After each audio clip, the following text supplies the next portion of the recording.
I wanted today to talk about center channels, a speaker in the home theater system that often doesn't get a lot of respect.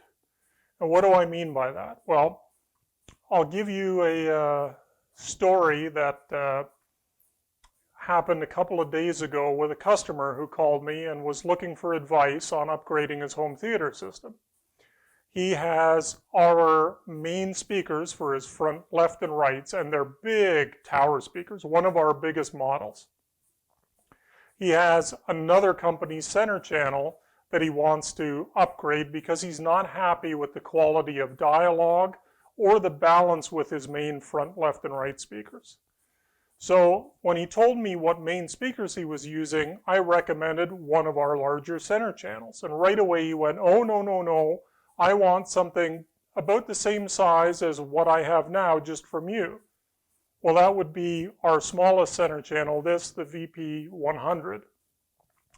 And you hear this time and time again. The poor center channel needs to be small because it needs to be in the center of the room near the display. Often it's tucked into a shelf on an equipment rack that's below a television, sometimes right near the floor. I've even seen some, it's horrible in terms of performance. So why should we worry about the lowly little center channel? Well, back in the early days of home theater, when we had Dolby Surround and then Dolby Pro Logic, there wasn't a heck of a lot of information that came out of the center channel. It was mainly dialogue, and dialogue that was centered in the action that was on the screen. There also was not much in the way of low frequency information. So a lot of people that built up a home theater system, let's say 20 years ago, are still applying that kind of logic to what the center channel needs to be in the system because they're thinking about these old formats and being able to get away with a small center channel. Today, that's not the case. Hasn't been the case for many years. When Dolby Digital appeared, we now had discrete channels, so they were not, derived from a stereo signal, which the earlier Surround and Pro Logic formats were. We now had discrete channels, and all the channels, including the center channel and the surrounds, had the capability of low frequency information. They could be full range. So if you want the best performance from a home theater system, you now need a center channel that has the same kind of capability for full range as your main speakers. So one of the other things that I hear, and I mentioned it earlier, people complain about is, I can't hear the dialogue in movies very well, or I can't hear what's going on in a TV show. My center channel just doesn't seem to be producing what I think that it should so that I have clear dialogue. Now, unfortunately, sometimes that's the fault of the production of the movie or the TV show. Often not the proper amount of information is mixed to the center channel. But often the problem is due to, again, using a center channel that's completely underpowered and doesn't have enough bandwidth to match the rest of your system. Now, before you go out and say, well, okay, you're now telling me I have to spend, a ton of money on a bigger center channel that I don't have space for, there are a few things that you can try and you should try with whatever your current system is. If you're not happy with the performance, here are two things that you should really try. First thing, go into the manual level settings or the speaker setup settings in your receiver or your home theater processor. Go in there, and even if you've used the auto setup or you're using Odyssey or some correction system, take the level trim of the center channel and bump it up by, let's say, 2 dB to start with. Go back and listen to some movies or watch some TV shows if you've DVR'd them that you were having trouble understanding. A dB or two higher level out of your current center channel may help with that, may help with the intelligibility of the dialogue. That's totally free. All you have to do is probably dig out that massive manual or go online to find out how to access those settings if you don't remember for your receiver. The other thing that you can try, particularly if you feel that what's coming out of the center channel is thin, it's probably because your main speakers are full range, or you have a subwoofer in the system that's contributing a lot to the rest of the system, but not so much with the center channel.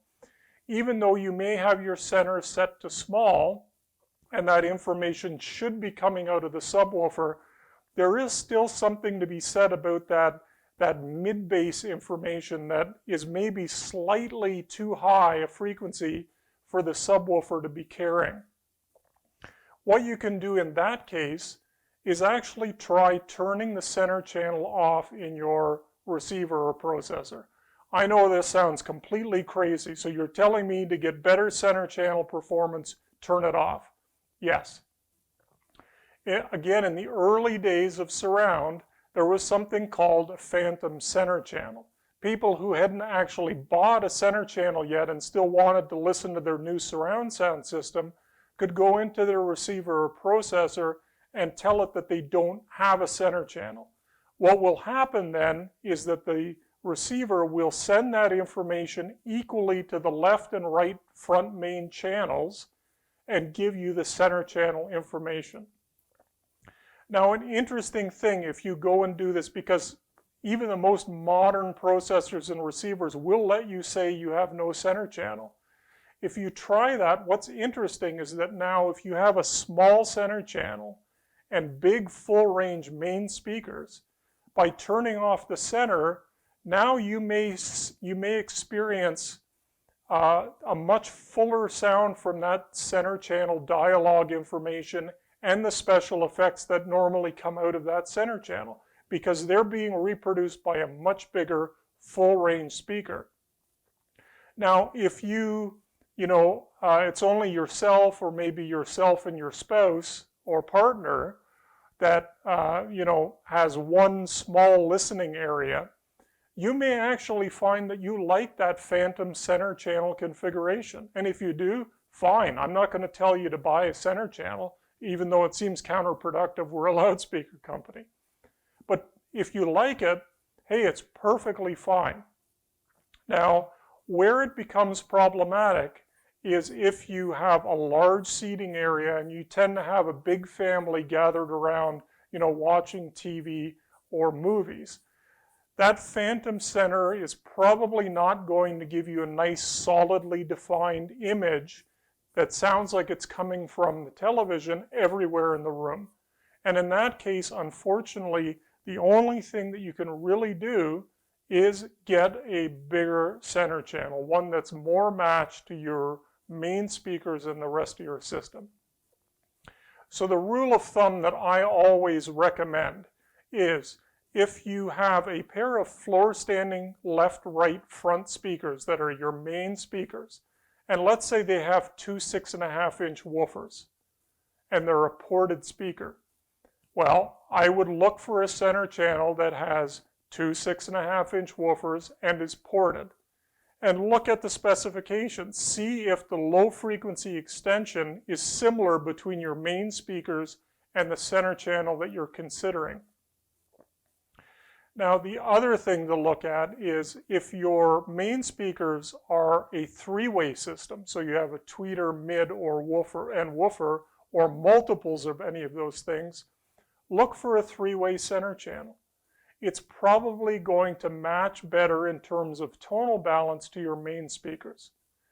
And the final thing that I will mention is it's always a good idea to buy a center channel from the same manufacturer as your front main speakers. And if the manufacturer that your front main speakers are from has multiple product lines, some of the bigger speaker companies have a whole series of different lines. Try and buy a center channel from the same line within that brand that match your front left and right speakers. It's a better guarantee that there's going to be a more seamless match between the dialogue and the character of the rest of the system.